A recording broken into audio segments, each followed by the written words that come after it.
the air? Do I have everybody's attention now? Do I have everybody's attention now? Don, I got you. Do I have everybody's Sunday attention night. now?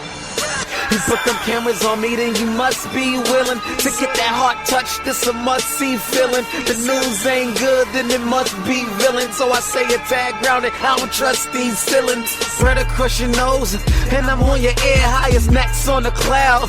Hammer in the air, Sunday nights, prime time. I flex mine better, Voltron transform to DX Don. Mega and off-scene. You probably think I'm nice, cause I flow like a stream to your wireless device. And the smoke full of steam on any given night. I'll short like a piece of any given slice. And for the latest and what is best about, I tune in and tune the rest out, Don. You gotta tell them, am I in the clear? Is this thing on? Am I on the air? On the air?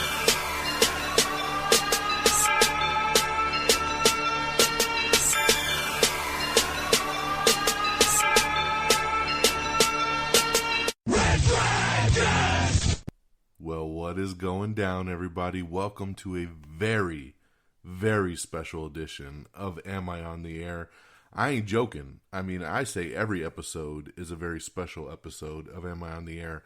But this one's very, very special because it is Christmas. That's right. We're broadcasting live from the Red Dragons radio studios here in lovely Tucson, Arizona. It's December 25th. That's right. It's 2 a.m. in the morning on this Christmas morning. I know, I'm crazy. Here I am trying to bust out a podcast at 2 a.m. on Christmas. I still got presents to wrap. And I still got to get ready for getting up butt-ass early in the morning so my daughter can open up some presents and have a great Christmas. So, yeah, so my delirious ass is here to get you all caught up to speed with the latest and greatest in entertainment news.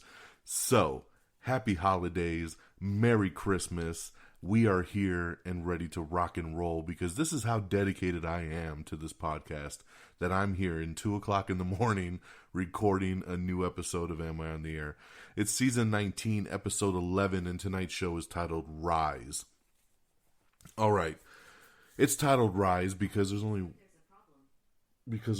one movie in the world that we can sit and talk about right now, and that's the number one movie in the world, Star Wars, Episode 9, The Rise of Skywalker. This is another main reason why I wanted to do the show here tonight also, because I gotta talk Star Wars, right? I mean, can I go like another week or whatever without talking such a big movie, such an anticipated movie for all of us? So I had to talk about it. And, you know, then we'll get caught up pretty quickly because there hasn't been a ton of news in the last week. Obviously, because as we wind down the year, as we get into these holidays, there's not a ton of news dropping.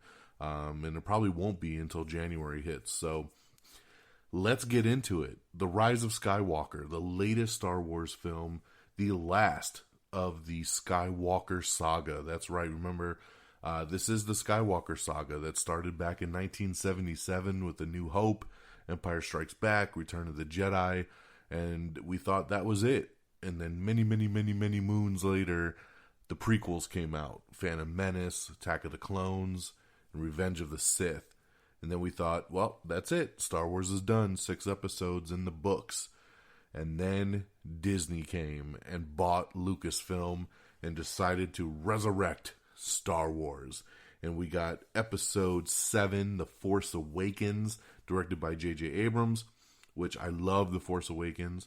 And then a couple years ago, we got Episode 8, so many things running through my head right now. The Last Jedi came out, directed by Rian Johnson, which I also loved. And I know the Rise of Jedi, not the Rise of Jedi, god damn it. See, Rise of Skywalker, Jedi, Last Jedi, it's all getting confusing now. The Last Jedi was a very divisive film.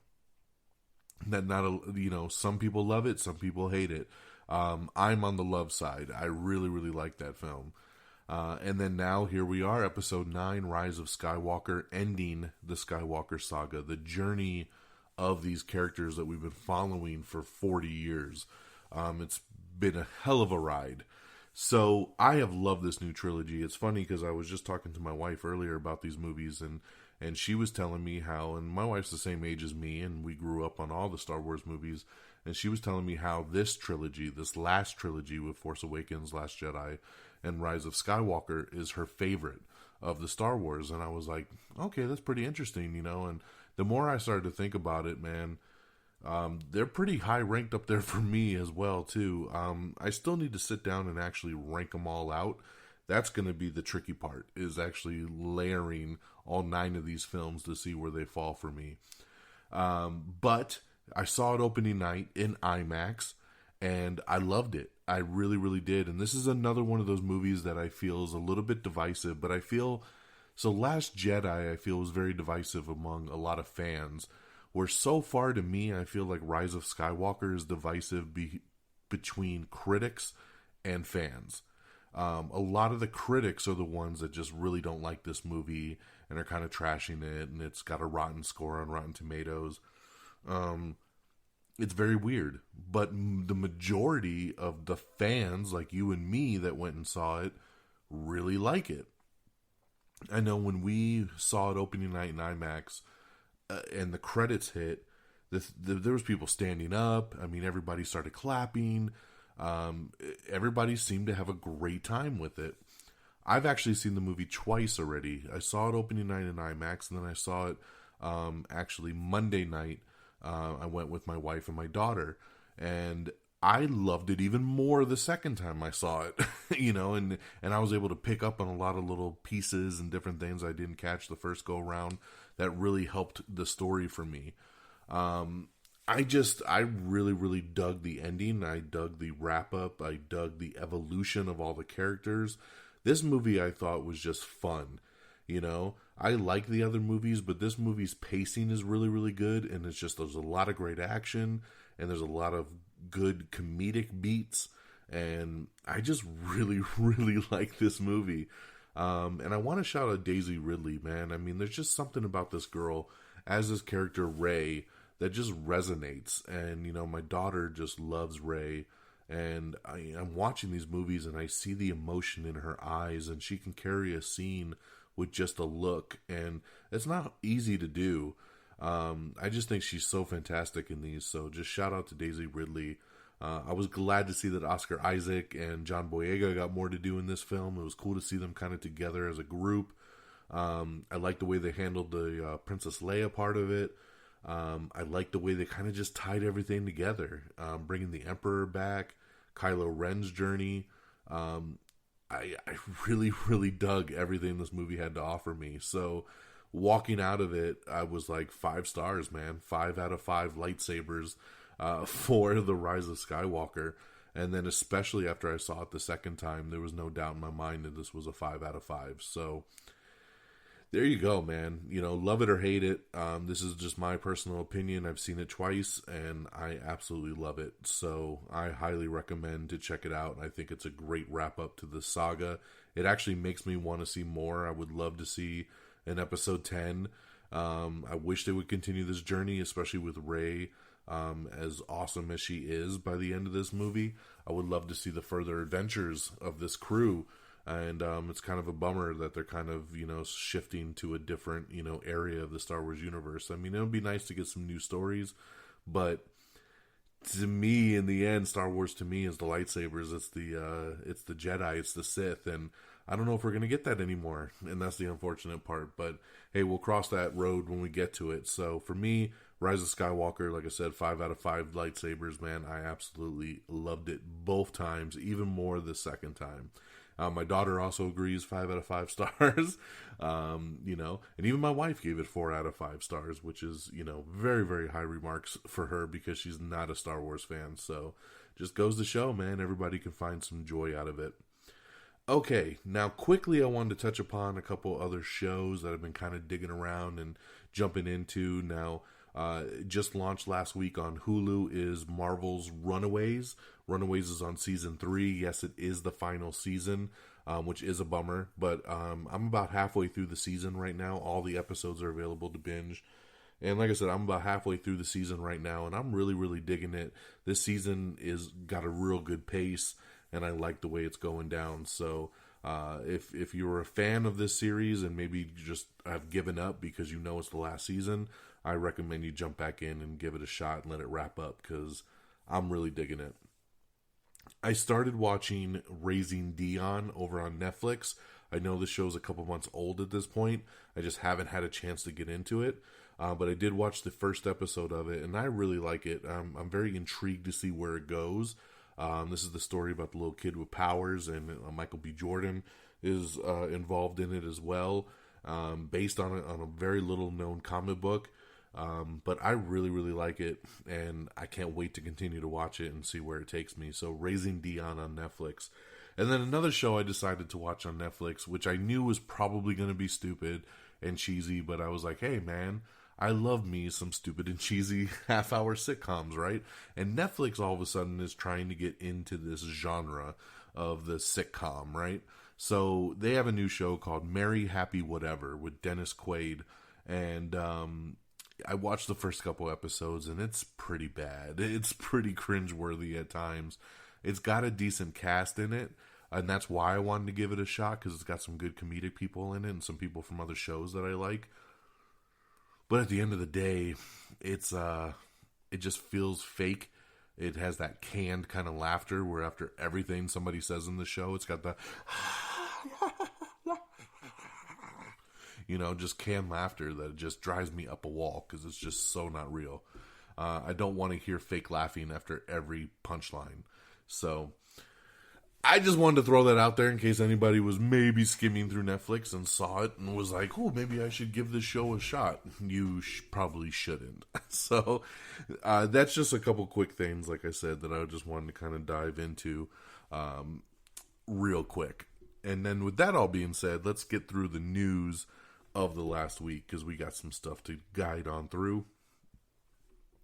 So, beyond Star Wars coming out last week, another new movie that dropped was Cats. Now, we've talked about this trailer on this show. Cats looks horrible. So bad.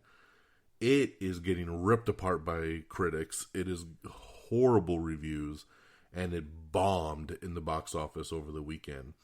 And in a very weird move by Universal, they have actually gone back and actually enhanced some of the CGI and reissued the film this past Sunday. So after only being in theaters for a couple days, they have re-released the film with a VFX upgrade, because they said that they rushed it out so fast they didn't have time to finish, which is really interesting because, like I said, I mean, it was only in theaters a couple days, and then they had time to put out a visual effects upgrade. I don't know, man, but nothing's going to save this movie at this point. It only made like $5 million, and it cost over $100 million to make. I don't know who thought this was a great idea, but that person's probably fired at this point. So good luck, Cats, with your visual effects upgrades. We got an article up. It's a kind of a spoiler article, so I won't get into the details, but there's a scene in Rise of Skywalker where Finn wanted to tell Rey something, and we never really find out what that was, but we do have an interview with J.J. Abrams where he explains what that was that Finn was talking about. So kind of cool to check it out. It's on our Twitter and our Facebook, so check that out if you're interested. Rise of Skywalker made $40 million in its preview opening night on Thursday, and then brought in another $90 million on Friday, which was very, very good. So congratulations there. Lee Daniels and Brian Kelly are teaming up for a new ABC drama called Moss Landing. The Stars Channel has a show called Sweet Bitter, and that has been canceled after just 2 seasons. Shea Wingham is joined Christopher McQuarrie and Tom Cruise's upcoming Mission Impossible films. That's right. Remember, they're shooting the next 2 back-to-back. So a lot of the people that they're bringing on for these movies, they're actually signing on for 2. So, hey, Shea Wingham's one of those guys that, like, you probably don't even know his name when you hear me say it, but if you saw his picture, you'd be like, oh, that dude. He's pretty decent. He'll probably be some, cop or something that's on the trail of Ethan Hunt. But hey, cool to see some additional casting there. A 6-minute Tenet prologue is attached to the Rise of Skywalker in IMAX. I say that loosely because I saw Rise of Skywalker in IMAX and I did not see this 6-minute Tenet prologue. And as I looked into it online, a lot of other people that saw it in IMAX said the same thing. So I don't know what IMAX theaters are showing this, but obviously some are. It'd be kind of cool to see this 6-minute prologue. Tenet, of course, is that new Christopher Nolan movie. The first trailer is already dropped and we've already posted that up. But hey, that's showing right now in, I guess, select IMAX screenings of The Rise of Skywalker. Green Eggs and Ham has been renewed for a second season over on Netflix. Jason Momoa's upcoming movie Sweet Girl has added Marissa Tomei to the cast. Olivia Colman is set to star in HBO's new crime drama miniseries called Landscapers. There is a 3-hour director's cut coming out of Dr. Sleep. That's right. So remember Dr. Sleep with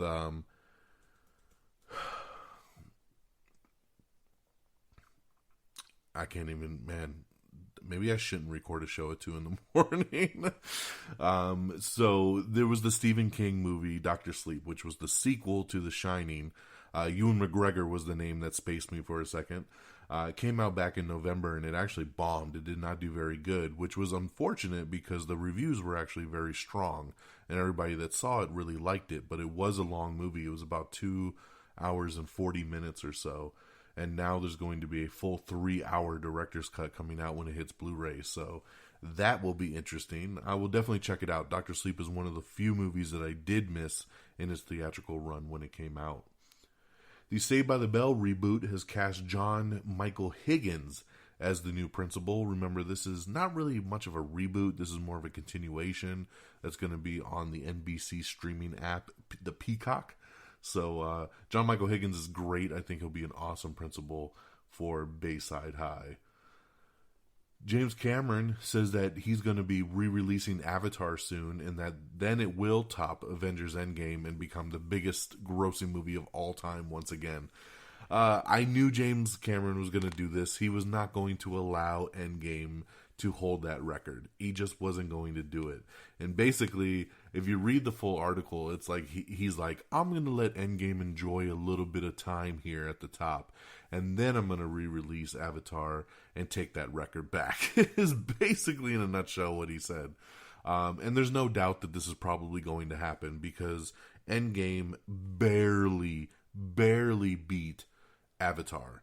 So if Avatar re-releases in theaters, I mean, if it just even makes, I think, 20 million, it's already going to get its record back. So I don't think it's that far off. So it's not going to be that big of a battle. And I think a lot of people would actually be willing to go back and rewatch Avatar because it's been so damn long. It's been over a decade. So I think people will want to see it in theaters again. So yeah, it'll probably get its record back.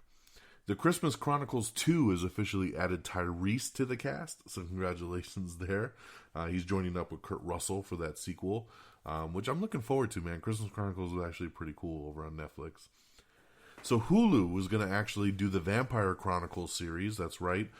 They were going to adapt all the books, but now they have said, never mind, and they have passed. So they are shopping it around to some other services right now.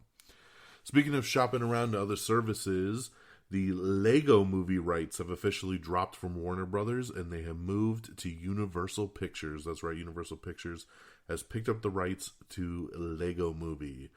This is interesting because obviously Warner Brothers had the rights and they used a lot of stuff in those movies to be Warner Brothers specific, you know, like using Justice League and the DC characters and all this different stuff. If it's Universal, you know, what's it going to be? Is it going to be Fast and Furious characters in the Lego movie? I don't know, but I feel like there's a lot of stuff that they're not going to be able to continue to do, like Batman and things like that. So, I don't know. We'll see what happens with the rights going to Universal. Adrian Brody is set to star in Epic's new Stephen King series, Jerusalem's Lot. So that's coming soon. Man, Stephen King is on a roll of adaptations right now. We have a first look at Apple TV's new anthology series, Little America. We have the first trailer that dropped for that. You can check out. Fast and Furious Spy Racers is debuting exclusively on Netflix tomorrow. That's right, December 26th. Netflix will be dropping Fast and Furious Spy Racers, which is the animated spin-off of the Fast and Furious series. So look for that on Netflix. Speaking of Netflix, I know The Witcher dropped. I have not, before anybody asked me, I have not seen it. I do want to check out at least the first episode to see how I feel. I just have not had a chance yet. So hopefully maybe this weekend I'll take a look at The Witcher. Apple TV Plus sets a premiere date for a new comedy series called Mythic Quest. That's right, it'll be a new half-hour-long comedy series coming out early next year. So glad to see Apple TV Plus broadening their programming, because I subscribe to this thing and I rarely ever turn it on. So I need more programming. Congratulations to Call of Duty Modern Warfare. It is the most played COD multiplayer of the current consoles. So very, very cool. I know I have revived my love for the game with this one here, man. I've always been a big Call of Duty fan, but the last couple of years I felt kind of burnt out about it. But lately I've been loving getting on and playing me some Modern Warfare. So this does not strike me as a shock. So I love it. Congratulations there. Something I never thought was coming back is Jackass. Remember that shit? Paramount Pictures is bringing back Jackass for a fourth movie. All right, Johnny Knoxville and the gang returning for a fourth Jackass. So we'll see how that goes, man. Those Jackass movies are very hit and miss with me. Birds of Prey, officially R-rated. So there you go, for those of you wondering, for the Harley Quinn movie there. A massive 4K Star Wars box set of the entire Skywalker saga is coming in 2020. It looks like this box set will drop probably in March. And yes, it will have all the Star Wars movies, episodes 1 through 9, including Rise of Skywalker, in 4K high definition, which the only way you can watch these Star Wars movies right now, besides The Last Jedi, is if you want to see them in 4K, is to do it through Disney Plus. Disney Plus does have all of the movies in 4K, which is great. But you can't buy them. So, like I said, the only one you can buy in 4K right now is The Last Jedi and Solo are the only movies there that you can get in 4K. So it's good to see that they're going to put out a full box set of the Skywalker saga in a couple months. It's going to be a good one. It's going to be super expensive to get it all in 4K, but it's Star Wars, man, right? It's worth the money, right? We'll see. I don't know. I don't know how quick I will be to buy it having Disney Plus. You know what I mean? So we'll see where that goes. And just to reiterate, this box set will not have Solo or Rogue One in it, because it is just the Skywalker saga. So it's those 9 films. Jonathan Kasdan has completed a pilot script for Disney Plus Willow series. That's right, we've talked about this before, that they might be doing a sequel to Willow on Disney Plus. Well, look at that. Jonathan Kasdan has turned in his script, so it's getting closer and closer. We have the trailer for The Woman in the Window. The new Amy Adams movie looks really interesting, so check that out. Like I talked about earlier, we have the Tenet trailer, the new Christopher Nolan movie, so check that out. Looks very, very interesting. Looks very Inception-y. America's Got Talent, maybe adding Sofia Vergara as a replacement for the next season.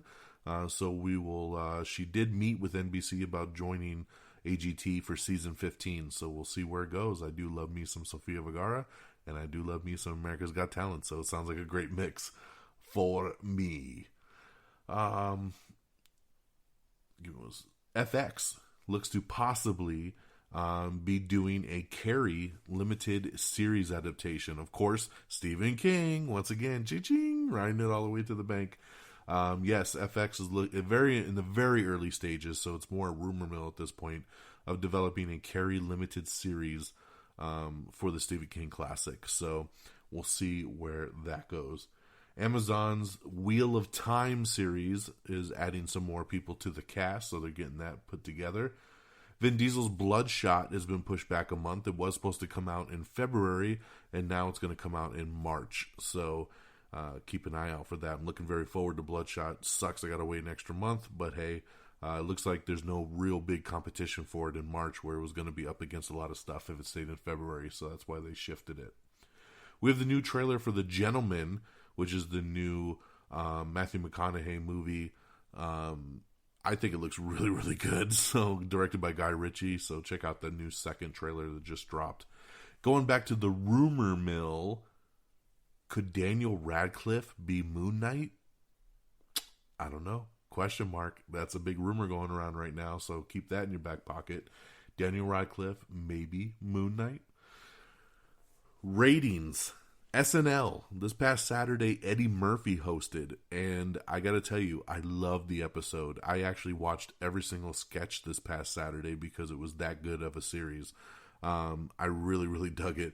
Eddie was fantastic, and it looks like everybody else enjoyed it as well, too, as SNL hit its 2.5-year high with Eddie Murphy hosting, so that is awesome. It was his first hosting turn in over 35 years. So good to see him back. Hopefully he doesn't stay away too long. A lot of people loved having him there.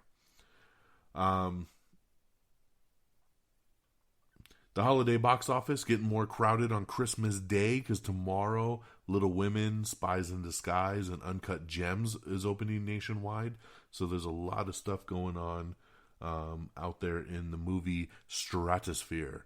I'll probably be taking my daughter tomorrow to see Spies in Disguise. She's been waiting to see that movie for so long, and she knows because the advertising has been talking about opens on Christmas. So she's been like, hey, Christmas, we got to see Spies in Disguise. So I don't think there's any way around that one. But I think it looks cute, so we'll definitely check it out. And then we'll see how well, Rise of Skywalker made $29 million yesterday. On Monday, which was a very big Monday for Star Wars. It actually made more money on its first Monday than Last Jedi did, which is very good for that because the overall box office was down when you look at the two films. News-wise, that's it, my friends. I told you there wasn't a tremendous amount of stuff to get through. But like I said, out on Blu-ray and DVD today is only one movie, and it's Judy. Which is getting a lot of awards potential. We just talked about the new movies coming out, Spies in Disguise, Little Women, Uncut Gems is going nationwide. Also, another big movie dropping is 1917. That's another one that's getting a lot of awards mentions. And let's talk box office. So box office, coming in number 10, it's Ford v Ferrari with 1.8. Number 9 is Black Christmas with 1.8. Number 8 is Queen and Slim with 1.9. Number 7 is Richard Jewell with 2.6.